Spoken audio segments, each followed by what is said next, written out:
Theatre ఘటనపై నాంపల్లి కోర్టులో విచారణ జరిగింది. అల్లు అర్జున్ మినహా ఈ ఘటనలో నిందితులు అందరూ కూడా కోర్టుకు హాజరయ్యారు. జూలై 6న విచారణ వాయిదా వేసింది నాంపల్లి కోర్టులో అబ్సెంట్ పిటిషన్ వేశారు అల్లు అర్జున్ తరపు న్యాయవాది.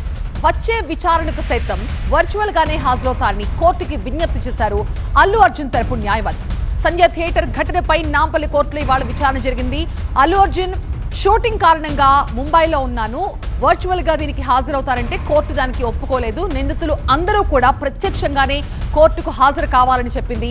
అయితే అల్లు అర్జున్ మినహా మిగతా అందరూ నిందితులు కూడా ఇవాళ కోర్టుకు హాజరయ్యారు. జూలై 6కి మళ్లీ విచారణ వాయిదా వేసింది నాంపల్లి కోర్టులో ప్రస్తుతం అబ్సెంట్ పిటిషన్ వేశారు అల్లు అర్జున్ తరపు న్యాయవాది. వచ్చే విచారణకి కూడా ఆయన కోర్టుకి నేరుగా హాజరు కాలేరు, వర్చువల్ గానే హాజరవుతారని కోర్టుకి విజ్ఞప్తి చేశారు. మా ప్రతినిధి ప్రణీత ప్రస్తుతం మనకి నాంపల్లి కోర్టు నుంచి లైవ్ లో అందుబాటులో ఉన్నారు. ప్రణీత, ఖచ్చితంగా ఇవాళ నిందితులందరూ కూడా హాజరు కావాల్సిందే అని కోర్టు చెప్పింది. ఖచ్చితంగా అల్లు అర్జున్ తరపు న్యాయవాది అబ్సెంట్ పిటిషన్ వేస్తారు. ఏం జరిగింది ఈ రోజు?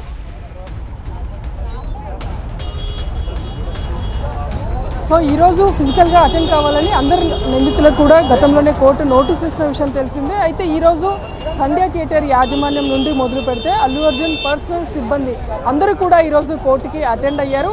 ఒక అల్లు అర్జున్తో పాటు మరొక వ్యక్తి మాత్రమే అటెండ్ కాలేదు. 23 మందిలో 21 మంది ఈరోజు కోర్టుకి ఫిజికల్గా అటెండ్ అయ్యారు.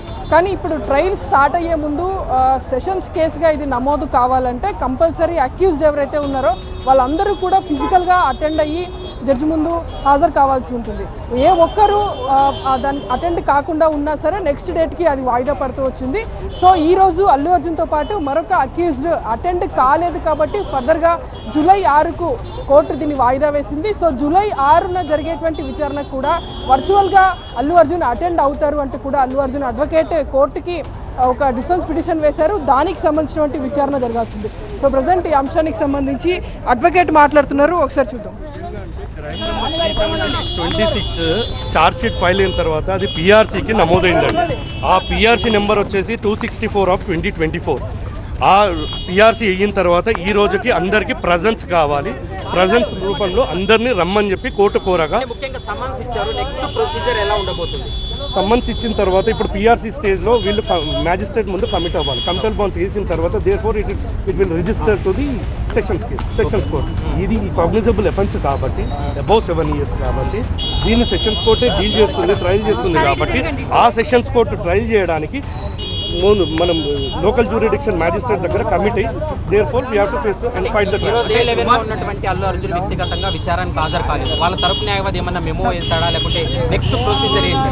అది బెటర్ మీరు ఆ కౌన్సిల్ని అడిగితే మీకు క్లియర్ కట్గా వివరణ తెలుస్తుంది. ఎందుకంటే I'm not the council for the Allu Arjun. నా తరఫు నుంచి సంధ్య థియేటర్ యాజమాన్యం మొత్తం 1 to 10 except only 1 9 out of 10 9 present అయ్యారు. ఎక్సెప్షనల్లీ ఓల్డ్ ఏజ్ లేడు కాబట్టి A7 వాళ్ళని నేను ఎగ్జామ్షన్ కోరగా ఫైలింగ్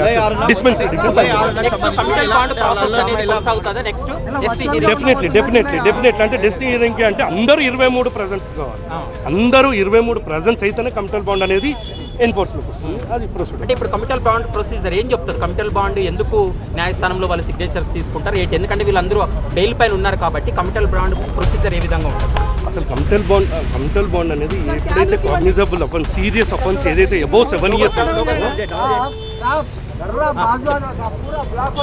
చెప్పండి. ఎప్పుడైతే 7 years అఫెన్స్ ఎప్పుడైతే ఉంటుందో, ఏదైతే ట్రయల్ సెషన్స్ కోర్టు చేసేది ఉంటుందో దాని ముందు బెయిల్ ఏదైతే మ్యాజిస్ట్రేట్ ముందు కమిట్ అయ్యి పాత బెయిల్ ఏదైతే బెయిల్ ఫాలోయింగ్ ఉండటో ఆ కండిషన్స్కి మనం కమిట్ అయ్యి ఏ కండిషన్స్ నేను ఎవ్రీ అపీరెన్స్కి అపీర్ అవుతాను, అబ్స్కాండ్ గాను, నేను అబ్సెంట్ గాను, సెషన్స్ కోర్టుకి నేను ట్రయల్ హాజరవుతానని చెప్పేసి కమిటల్ బాండ్ వేసి దేర్ఫోర్ సెషన్స్ కోర్టులో మనం ట్రయల్కి ఫైట్ ఆయనకి అడుగుతూనే బెటర్. అల్లు అర్జున్ ఇప్పుడు వస్తాడో రాడని నాకైతే చెప్పలేడు కదా, వాళ్ళ కౌన్సిల్కి మేబీ ఉంటుంది, వాళ్ళ కౌన్సిల్ని అడగాలి. ఆయన గురించి అయితే నాకైతే సమంజసంగా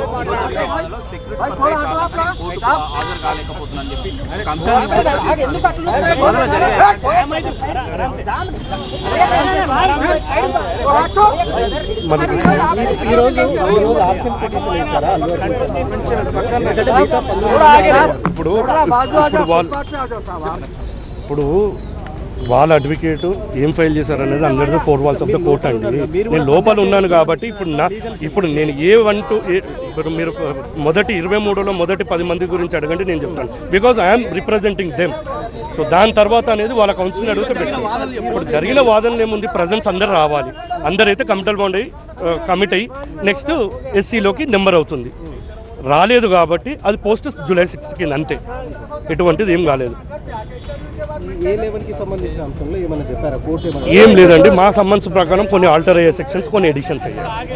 ఇంతకుముందు ఏదైతే బెయిల్ రిమాండ్ కేసు డైరీలో ఉన్నాయి ఛార్జ్షీట్లు, ఇప్పుడు ఛార్జ్షీట్లో కొన్ని అయినాయి, ఎలిమినేషన్స్ అయినాయి, కొన్ని ఆల్టర్ అయ్యాయి, కొన్ని ఎడిషన్స్ అయ్యాయి. చెప్పినటువంటి వర్షన్ జూలై 6 జరిగేటువంటి విచారణకు సంబంధించి కూడా అప్పుడు వర్చువల్గా అటెండ్ అవుతామని చెప్పేసి అల్లు అర్జున్ అడ్వకేట్ కోర్టుకి విన్నవించుకున్నారు. సో దానికి సంబంధించి ఇంకా కోర్టు ఎలాంటి డెసిషన్ చెప్పలేదు.